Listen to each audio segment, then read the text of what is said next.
मित्रांनो नमस्कार. विजय इप्पा कायल, पद्मविभूषण डॉक्टर अमिताभ हरिवंशरायजी बच्चन सेवाभावी संस्थेचे अध्यक्ष यांच्याकडे आपण आलो आहोत. व्हिडिओ भाग नंबर 2. अमिताभच्या प्रेमापोटी काय काय हा माणूस करतो याविषयी आपण थोडंसं जाणून घेतोय. थोडंसं महासागर यांनी केलेलं कार्य, शेवटी महानायकाच्या बाबतीतलं कार्य आहे. हे असं 1-2-3 व्हिडिओमध्ये मावणारी गोष्ट आहे का हो? बिलकुल नाही. तरी पण आपण थोडी थोडी बूंदे इस महासागर से मैं लेने की कोशिश कर रहा हूं. विजय सर, माझ्या चॅनलवर पुन्हा एकदा स्वागत तुमचं. तुम्ही अमिताभजींच्या प्रेमापोटी तुमच्या संस्थेच्या आधिपत्याखाली एक अध्यक्ष या नात्याने समाजकार्य तर खूप काही केलेलं आहे, ते मला माहिती आहे. ते प्रेक्षकांना मी आदनमधनं बोलताना सांगूनच जाईन. पण मला महत्त्वाचं हे वाटतं की ज्याच्यामध्ये तुमचं सातत्य आहे ते म्हणजे दरवर्षी अमिताभजींचे निरनिराळ्या मूड्सचे फोटो छापणं आणि त्यासाठी दिनदर्शिका छापणं, दरवर्षाची कॅलेंडर छापणं. हे तुम्ही उपक्रम जो सुरू केला त्याच्याविषयी थोडं मला जाणून घ्यायचंय. कधी सुरुवात झाली, काय तुमच्या मनात आलं आणि मग ते कसं तुम्ही अंमलात आणलं? पूर्वी दत्तनगर भागामध्ये एक मार्कंडे जनजागृती संघटना आमची होती. ते संघटनेच्या माध्यमातून दरवर्षी दिनदर्शिका काढत होते. मग एक फॅन म्हणून माझं लक्षात असाल, एक साहेबांचा एक फॅन म्हणून, एक साहेबांचा एक भक्त म्हणून माझं लक्षात आलं की आपण बी महानायकच्या नावाने दिनदर्शिका काढावा. मग एक फॅन म्हणून 365 दिवस त्यांना आठवण असायला पाहिजे माझं, आणि त्यांचं मला आठवण असायला पाहिजे 365 दिवस. म्हणून ते उपक्रम मी चालू केलो. कारण काय, 300 जेव्हा कॅलेंडर आपण घरात लावता, तारीख सगळं त्या ठिकाणी असतंय. मग 365 दिवस ते डोळ्यासमोर येतं आपल्याला. म्हणजे ते कॅलेंडर बघितलं की रोज आठवण येतं माणसांना, अरे कॅलेंडर एक फॅनने कॅलेंडर बनाया ऐसा. म्हणजे साहेबांना ते आठवण यावं म्हणून मी ते उपक्रम चालू केलो. त्याच्यामध्ये साहेबांचं जे वाढदिवसाचं असतंय आणि संपूर्ण परिवारांचा त्याच्यामध्ये वाढदिवस असतं, आणि त्यांच्या पिताजींचं आणि आईंचं वगैरे दुःखद निधनाचं त्या ठिकाणी असतं स्मृती आणि जयंती. प्रत्येक त्यांच्या संपूर्ण साहेबांचं परिवारात ते सगळं माहिती त्या दिनदर्शिकामध्ये असतं. स्वच्छ भारत अभियानचा संदेश त्या ठिकाणी असतं दिनदर्शिकेमध्ये. आणि प्रत्येक जे उत्सव आहेत आपले हिंदू धर्माप्रमाणे, त्या उत्सवाचं सगळं माहिती त्या दिनदर्शिकामध्ये असतंय. आणि पहिल्यांदा 2009ला मी महानायक दिनदर्शिका सुरू केलो. मित्रांनो, 2009 हे पहिलं वर्ष दिनदर्शिकेचं. आणि मग ही दिनदर्शिका तुम्ही प्रकाशन सन्माननीय अमिताभ बच्चनजींच्या हस्ते, शुभ हस्ते केलं. मी जेव्हा दिनदर्शिका 2009 मध्ये तयार केलो, मग माझ्या मित्रासोबत दिनदर्शिका घेऊन मग साहेबांना भेटण्यासाठी, मी साहेबांना दाखवण्यासाठी आणि प्रकाशन करण्यासाठी जलसा या बंगल्याच्या समोर गेलो. मग तिथले ते पीए वगैरे आणि सेक्रेटरी वगैरे सगळ्यांना सांगितलं की बाबा साहेबांच्या नावाने मी दिनदर्शिका काढलेला आहे, सोलापूरवरनं विजय इप्पा कायल साहेबांचं फक्त आले म्हणून सांगा, एवढं निरोप द्या म्हटलं की त्यांनी साहेबांना मेसेज दिले. मग साहेब सांगितलंय, परत एकदा मला मेसेज आला आतमधनं की साहब शूटिंग के जाने के लिए जब बाहर निकलते हैं तब आपको मिल जाएंगे, असं ते वक्त टायमिंग आम्हाला दिला आहे. मग ते एकदम ते टायमिंग आला की आम्हाला एकदम समाधान वाटलं, म्हणजे काय तर होईल असं एक संकेत मिळाला मला. मग जेव्हा जसं जसं वेळ होत झालं तसं तसं साहेब आतमधनं बाहेर यायचं सुरू झाला. म्हणजे मग तेव्हा ते सिक्युरिटीला सांगितलं साहेब केले. मग साहेब बघितलं, मग सोलापूरवाले कोण, मग मला बोलवला. मग बोलवल्याबरोबर मग साहेबांना दिनदर्शिका दाखवलो. ते बघितलं की एवढं खुश झालं दिनदर्शिका. मग लगेच घेतला, फोटो बिटो काढलो आम्ही आणि परत एकदा दिनदर्शिका मागून घेतला सर्वांसाठी. ते दिनदर्शिका पहिली दिनदर्शिका 2009. हा फोटो दीवार मधला आहे, दीवार पिक्चर मधला फोटो आहे. ज्या पिक्चर बघितल्यानंतर ही ठिणगी तुमच्या मनात उमटली, भडकली, ती हीच तस्वीर, ती हीच ऍक्शन. साधारण एका मजदूरची भूमिका त्या दीवार चित्रपटात आहे असं मला वाटतं, बरोबर? करीम चाचा आज और एक मजदूर हफ्ता देने से इनकार करेगा, असाच तो डायलॉग, बुलंद आवाज, आणि तो आवाज तुमच्या हृदयात शिरला. शिरला मित्रांनो, 2009 ची ही दिनदर्शिका, अशाच पद्धतीने 2024 पर्यंतच्या दिनदर्शिका मी तुम्हाला दाखवणार आहे. कॅमेऱ्यावरती तुम्हाला त्या दिसतील. आणि त्याच वेळेस आमचे विजय साहेब, चित्रपटातल्या पडद्यावरचा हा विजय, ज्या नावाने त्यांचं भवितव्य रचलं गेलं असंच मी मानतो. आणि तेच नाव या अध्यक्षाचं पण असावं. हा योगायोग का त्या नियतीचा कौल का काय म्हणणार तुम्हीच ठरवा. मी विजय साहेबांना विनंती करतो, त्या पडद्यावर विजयच्या सोबतचे तुमचे जेवढ्या म्हणून दिनदर्शिका देताना किंवा त्या बंगल्यावरती भेट घेताना, वाढदिवसाच्या शुभेच्छा देताना जेवढ्या म्हणून तस्वीरी आहेत त्या कॅमेऱ्यासमोर कृपया तुम्ही दाखवायला सुरुवात करा. आणि मी इकडून ह्या दिनदर्शिका तुम्हाला 2024 पर्यंतच्या नक्की तुम्हाला दाखवतोय. खूप मोठं कार्य हे. दिसायला तुम्हाला हे कॅलेंडर दिसतं, पण त्या कुटुंबाविषयी सगळी माहिती या कॅलेंडरमध्ये तस्वीरींच्या रूपात आहे. मी एक एक दिनदर्शिका फक्त फ्रंट पेज खास तुमच्या माहितीसाठी एक एक कॅलेंडर दाखवतोय. आणि आमचे विजय साहेब तुम्हाला त्या तस्वीरी, त्याला खजिना आहे तो त्यांचा, एक बहुमूल्य त्यांच्याकडचा हा ठेवा आहे. आणि त्यांना तो जतन करायची मी नम्र विनंती करतोय.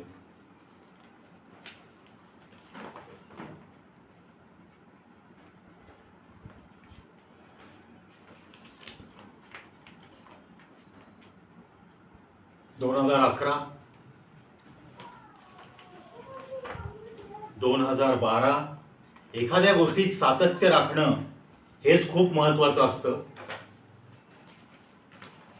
2013 आणि सलग दिनदर्शिका बंगल्यावर जाऊन प्रकाशित करायची त्यांच्या शुभ हस्ते, त्यांना भेट द्यायची, त्यांना हव्या तेवढ्या प्रती द्यायच्या आणि नंतर सोलापुरात येऊन त्याच्या उद्घाटनाचा रीतसर कार्यक्रम करायचा.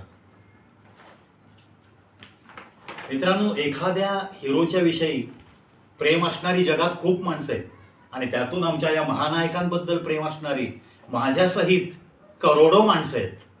पण असं सातत्य राखून त्यांच्याविषयीचं प्रेम, त्यांच्याविषयी एक मनामध्ये जो मोठा आदर आहे तो सातत्याने कसा जतन करायचा हे शिकायचं असेल तर फक्त विजय इप्पा कायल, सोलापूर शहर, विडी घरकुल एरिया.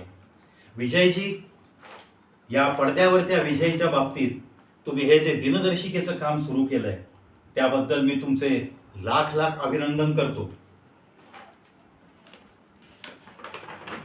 मित्रांनो, मुद्दाम मी दरवर्षीचं हे कॅलेंडर तुमच्यासमोर दाखवतोय की असं वाटायला नको की बोलाची ताक बोलाचा भात, असं नाहीये. की खरोखर ह्यांनी हे काम केलंय हेच जनसामान्यांसमोर मला पोचवायचंय. आणि महानायकांच्या विषयी इतकं प्रेम दाखवणारा एक व्यक्ती माझ्या सोलापूर शहरात आहे याचा अभिमान मला जगभर पोचवायचा आहे.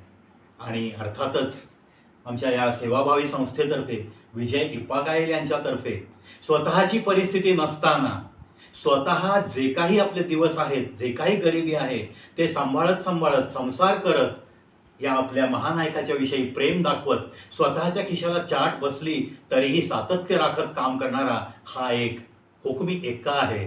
खरोखरच त्या पडद्यावरच्या विजयने जेवढ्या भूमिका बजावल्यात ना, तशाच भूमिकेत हा माणूस खरं जीवन जगतोय आणि म्हणूनच त्याला सॅल्यूट करावा असं वाटतो. दिनदर्शिका अखंडपणे छापत 2017 सालापर्यंत आपण आलो आहोत. मी तुम्हाला त्याचं फ्रंट पेजचं पिक्चर दाखवतोय. अनंत तस्वीरी ह्याच्यामध्ये तुम्हाला 12 पानावरती अमिताभच्या तस्वीरी, अभिषेक बच्चनजीच्या तस्वीरी, त्यानंतर अमिताभजींना खंबीर साथ दिलेल्या सन्माननीय जया बच्चनजी यांच्या तस्वीरी, त्यांच्याविषयीची माहिती, असं खूप छान कॅलेंडर हे दरवर्षी निघतं. 2019 इथं मात्र मला वाटतं ही शेवटची भेट असावी. 2019 कोरोनाच्या आधी भेट मिळाली होती. 2020 पर्यंत महानायकांची प्रत्यक्ष भेट घेऊन या कॅलेंडरचं उद्घाटन झालं.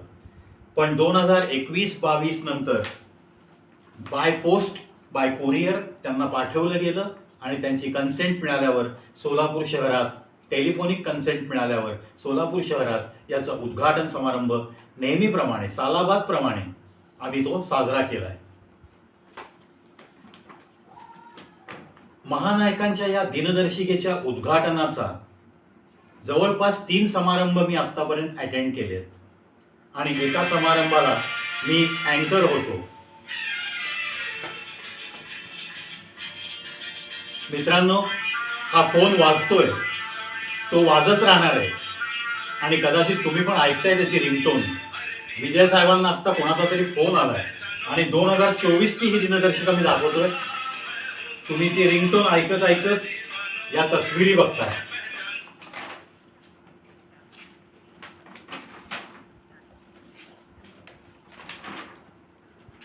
अतिशय सुंदर तस्विरींनी सजलेली ही दिनदर्शिका. तेच स्मितहास्य अमिताभजींच्या चेहऱ्यावर, जे तरुणपणापासून आज 82 वर्षाच्या तरुणपणापर्यंत टिकून राहिलेलं हास्य, ज्या हास्याने सगळी दुनियेला जिंकलंय. अँग्री यंग मॅन म्हणून प्रसिद्ध असलेले आपले हे महानायक, त्यांना आपण लाख लाख शुभेच्छा अर्पण करतोय. त्यांना कोणतंही संकट येऊ नये. एकदा जीवनात त्यांच्या जीवावरचं संकट येऊन गेलेलं आहे. पुन्हा असं कोणतंही संकट त्यांच्या कुटुंबावर येऊ नये, याच आमच्या विजयच्या त्या विजयला लाख लाख शुभेच्छा आहेत. आणि आमच्या सर्व सोलापूर शहरवासियांच्या खूप खूप शुभेच्छा मी बच्चन साहेबांना अर्पित करतो. मित्रांनो, हा दिनदर्शिकेचा भाग मी तुम्हाला मुद्दाम सगळा दाखवलाय की सातत्याने 2009 ते 2024 हे असं कॅलेंडर छापणं आणि त्यांची भेट घेऊन त्यांना देणं, आणि त्याच्यानंतर जेव्हा 11 वर्ष पूर्ण झाली या दिनदर्शिका सातत्याने जेव्हा 11 वर्ष सलग छापली गेली, तेव्हा त्या दिनदर्शिकांचे हे फोटो आणि ही फ्रेम ही घेऊन त्यांच्या बंगल्यावर जाऊन त्यांची ही हस्ताक्षर, सही, हा एक वेगळ्या पद्धतीचा ऑटोग्राफ यांनी विजय साहेबांनी खूप छानरित्या जतन केलेला आहे. म्हणून त्यांना मी लाख लाख पुन्हा एकदा नमन करतो, सॅल्यूट करतो.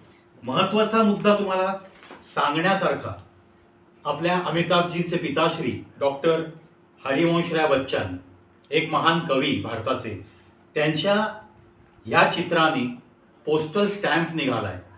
ते सगळं अमिताभ बच्चन साहेबांनी साधारण जानेवारी 18, 2022ला व्यवस्थित एका लेटर सोबत आपल्या या भक्ताला बाय वे ऑफ कुरिअर पाठवलंय.